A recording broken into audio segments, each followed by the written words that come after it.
Hello student, myself Kuldeep Singh. I am your chemistry tutor. Today's our topic chemical kinetics. Chemical kinetics के बारे में आज हम बात करेंगे. क्या है chemical kinetics? तो देखिए, chemical kinetics. Chemical kinetics deals with speed of reaction, यानी कि ये स्पीड ऑफ रिएक्शन से डील्स करती है. अगर हम और बात करें इसकी तो देखो वेलोसिटी ऑफ रिएक्शन. अगर हम और बात कर ले वेलोसिटी की तो वेलोसिटी को हम बोलेंगे टाइम के रेस्पेक्ट में रेट ऑफ रिएक्शन. यानी इस चैप्टर के अंदर हम टोटली बात करेंगे रेट ऑफ रिएक्शन की. रेट ऑफ रिएक्शन क्या होगा, इसको कौन कौन से फैक्टर अफेक्ट करेंगे. अगर हम बात करें रेट ऑफ रिएक्शन की तो देखना type of rate of reaction. Rate of reaction यहां पर हमारे पास में 3 टाइप्स के हैं. फर्स्ट जो होगा वो होगा average rate of reaction, average rate of reaction. Second type जो होता है मेरे पास में वो होता है इंस्टेंटेनियस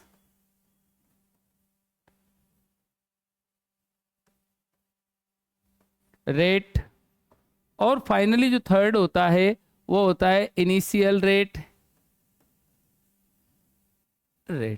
एक्चुअली में रेट ऑफ रिएक्शन क्या है या रेट क्या होता है उसके बारे में हम बात करें तो देखना किसी भी रिएक्शन के लिए जब रेट की बात करते हैं तो change in concentration with respect to time it known as rate of reaction. अगर हम बात करते हैं रेट ऑफ रिएक्शन की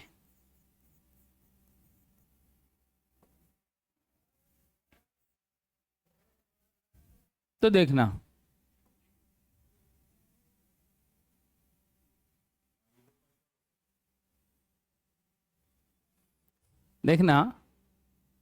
change in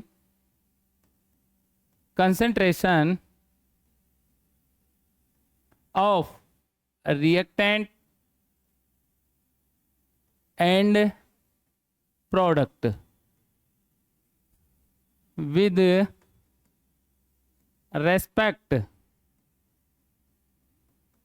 to time it known as it is rate of reaction. For example हम बात करें हमारे पास में एक रिएक्शन है जिसमें रिएक्टेंट ए है. ए रिएक्टेंट से प्रोडक्ट बन रहा है हमारे पास में क्या B product. Initially T is equal T पर इसका कंसंट्रेशन है ए और इसका कंसंट्रेशन मेरे पास में कितना है 0.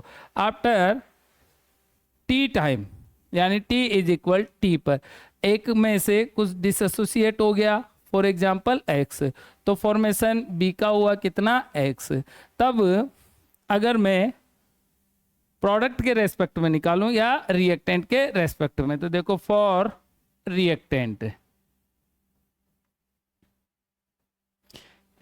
के रेस्पेक्ट में रेट क्या आएगा तो रेट ऑफ रिएक्शन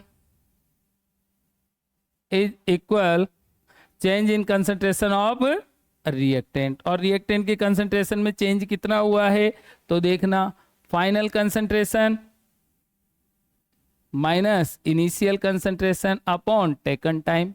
सेम ऐसे ही मैं फॉर प्रोडक्ट में निकालूं फॉर प्रोडक्ट तो देखना प्रोडक्ट के रेस्पेक्ट में जब अपन निकालेंगे तो क्या होगा रेट इज इक्वल यहां पर हो जाएगा क्या प्रोडक्ट की फाइनल कंसंट्रेशन माइनस प्रोडक्ट की initial concentration upon taken time. Clear है. नेक्स्ट अगर हम इसी में बात करें आगे तो देखना अगर रिएक्टेंट के लिए बात करते हैं तो रिएक्टेंट का क्या आता है initial concentration is greater than होता है फाइनल कंसंट्रेशन. और प्रोडक्ट के केस में हम बात करें तो प्रोडक्ट के केस में final concentration is greater than होता है क्या इनिशियल कंसंट्रेशन. देन रेट को रिप्रेजेंट करने के लिए रेट इज इक्वल अगर आपको रिएक्टेंट का रेट रिप्रेजेंट करना है तब अपन क्या ले लेंगे माइनस और यहाँ पर हो जाएगा हमारे पास में final concentration minus initial concentration upon taken time T. और प्रोडक्ट के केस में अगर हमको लेना है रेट, तो प्रोडक्ट के केस में रेट आ जाएगा हमारा क्या, final concentration of product upon minus initial concentration of product upon T. यहाँ पर जो माइनस साइन है, that minus sign show that concentration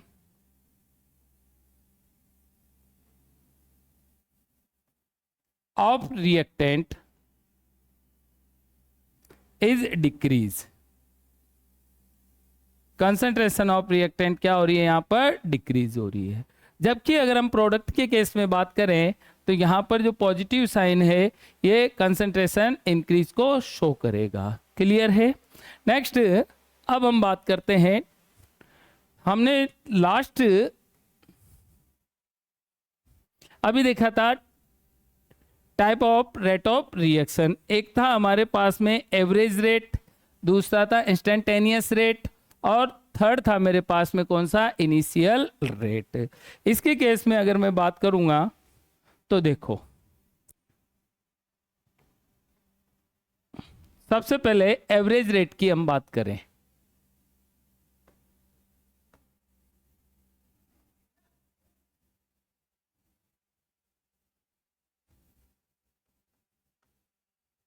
average rate, average rate क्या होगा, तो यहां पर जो टी टाइम है ये होता है लार्ज, और अगर लार्ज टाइम है इस कंडीशन में हम जो रेट निकालेंगे वो निकालेंगे एवरेज, और इसमें ये are reactant will be convert in product.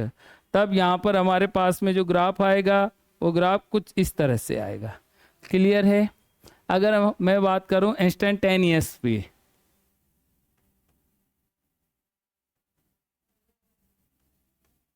टेनियस rate, इसमें क्या होगा, डेल टी ये रहेगा क्या, टेंडेंस,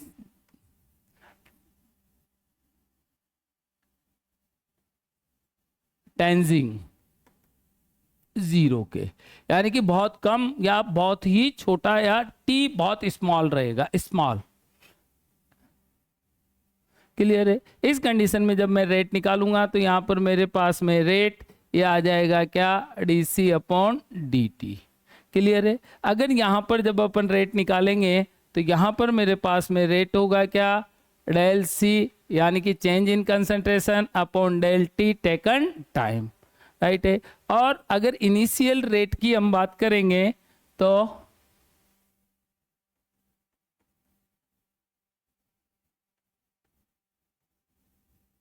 ये रहेगा कब, t इज इक्वल 0 पर, और t इज इक्वल 0 पर इनिशियल रेट ऑलवेज कैसा होता है, मैक्सिमम होता है। क्लियर है। इसके लिए जब अपन ग्राफ बनाते हैं तो देखो, अगर इंस्टेंटेनियस रेट की हम बात करते हैं, इंस्टेंटेनियस रेट की, तो देखना ये मेरे पास में reactant, reactant will be convert in product, और T इज इक्वल टी पर इसका कंसंट्रेशन मैंने ले लिया A, तब इसका कितना 0, और T इज इक्वल टी पर इसका concentration A minus X, then will be formed X, right. अगर इसके केस में अगर मेरे को इंस्टेंटेनियस रेट निकालना है, यानी कि D concentration of reactant upon D T, negative sign, और अगर प्रोडक्ट के रेस्पेक्ट में निकालना है तब मेरे पास में आ जाएगा D concentration of product upon D T. Clear है। इसके लिए जब ग्राफ बनाएंगे हम तो देखना, अगर रिएक्टेंट के केस में बना रहे हैं तो ग्राफ में क्या होगा, रिएक्टेंट की कंसंट्रेशन टाइम के साथ में क्या होनी है, कम होनी है। इधर मैंने ले लिया कंसंट्रेशन, इधर ले लिया टाइम, तो ये इस तरह से कम होगी। तो मैं इसमें किसी भी एक पॉइंट पर ग्राफ लूंगा, उसके लिए एक लाइन लूंगा, और इस लाइन का जो स्लोप आएगा ये रिप्रेजेंट करेगा minus D C upon D T को। सेम ऐसे ही अगर मैं प्रोडक्ट के केस में बात करूं तो प्रोडक्ट के केस में कंसंट्रेशन क्या होनी है, बढ़नी है टाइम के रेस्पेक्ट में। ये कंसंट्रेशन ऑफ प्रोडक्ट टाइम के रेस्पेक्ट में कंसंट्रेशन क्या हो जाएगी, बढ़ेगी। अब बढ़ेगी तो इस पे भी मैं कोई एक पॉइंट फिक्स करके और ग्राफ लूंगा, और ग्राफ लेने पर इसका जो स्लोप आएगा, स्लोप ये रिप्रेजेंट करेगा किसको, टेन थीटा को, और टेन थीटा इज इक्वल क्या हो जाएगा, D P upon D T, यानी कि ये इंस्टेंटेनियस रेट को रिप्रेजेंट करेगा। क्लियर है। अभी हम बात करें टाइप ऑफ रिएक्शन की। देखिए type of reaction,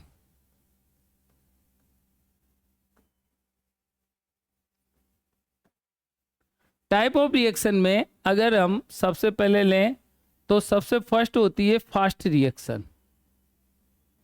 fast reaction, fast reaction के लिए हम बात करें कि कौन सी रिएक्शन फास्ट होगी, तो ऐसी रिएक्शन जिसके लिए टेकन टाइम या डेल टी ये बहुत वेरी स्मॉल होगा, वेरी स्मॉल,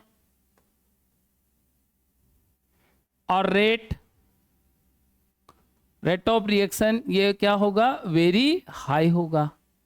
यानी ऐसी रिएक्शन जो बहुत कम टाइम में कंप्लीट होती है। इसके लिए एग्जाम्पल की बात करें हम, क्या क्या एग्जाम्पल है, तो सबसे पहले जितनी भी आयनिक रिएक्शन है,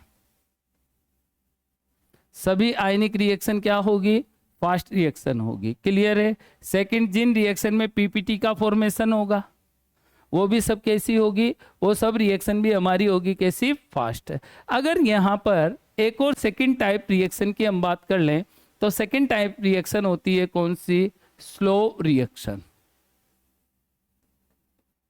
स्लो रिएक्शन के लिए टेकन टाइम टी ये लार्ज होता है, बहुत लार्ज।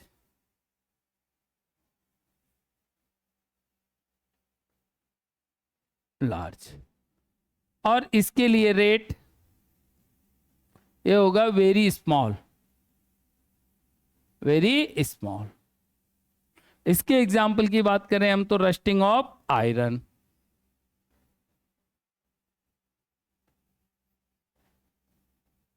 अर्थात सीधी बात करो तो ये कई दिन, महीने, साल में कंप्लीट होने वाली रिएक्शन है, एक लॉन्ग टाइम तक चलेगी। अब आती है हमारे पास में थर्ड टाइप ऑफ रिएक्शन जो है उसको हम बोलते हैं मॉडरेट रिएक्शन।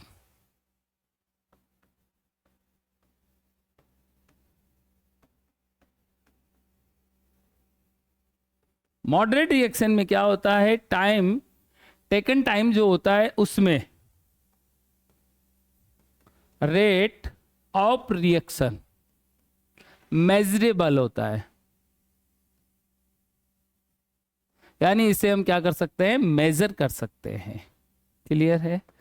अगर आप रेट ऑफ रिएक्शन मेजर कर सकते हो, इसके लिए एग्जांपल की हम बात करें तो डीकंपोजिशन,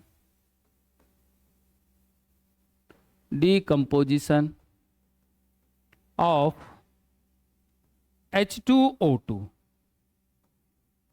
H2O प्लस O2 का फॉर्मेशन। क्लियर है। इन रिएक्शन के लिए अब यहां हम बात करें तो इन्हीं रिएक्शन की स्टडी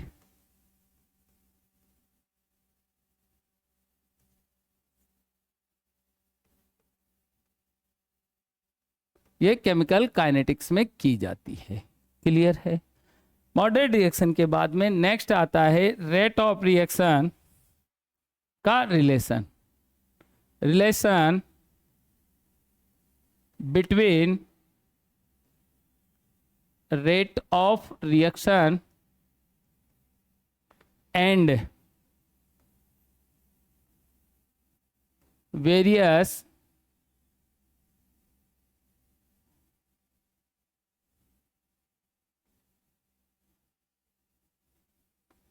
यहां इसके लिए हम एक एग्जाम्पल की बात करेंगे। चलो नेक्स्ट पेज पे लेते हैं एग्जाम्पल। एक एग्जाम्पल की हम बात कर रहे हैं, हमारे पास में एक एग्जाम्पल है N2 प्लस 3H2 और इससे फॉर्मेशन हो रहा है 2NH3 का। इनिशियल में हमने T इज इक्वल 0 पर इसके लिए कितने 1 मोल, राइट, और इसके लिए मैंने कितने 3 मोल, राइट। और इसका फॉर्मेशन हुआ कितना 2 मोल। या इन्हीं के लिए मैं बात करूं स्टोइकियोमेट्रिक कोएफिशिएंट, इसका 1 3 और इसका कितना है 2 है। क्लियर है। अगर मैं यहाँ पर बात करूं कि N2 क्या हो रहा है, यहाँ पर डिसअपियर हो रहा है, हाइड्रोजन भी क्या हो रहा है डिसअपियर हो रहा है, जबकि इसका क्या हो रहा है फॉर्मेशन। इट मीन्स इसका डिसअपियरेंस हो रहा है, इसका भी क्या होगा डिसअपियरेंस।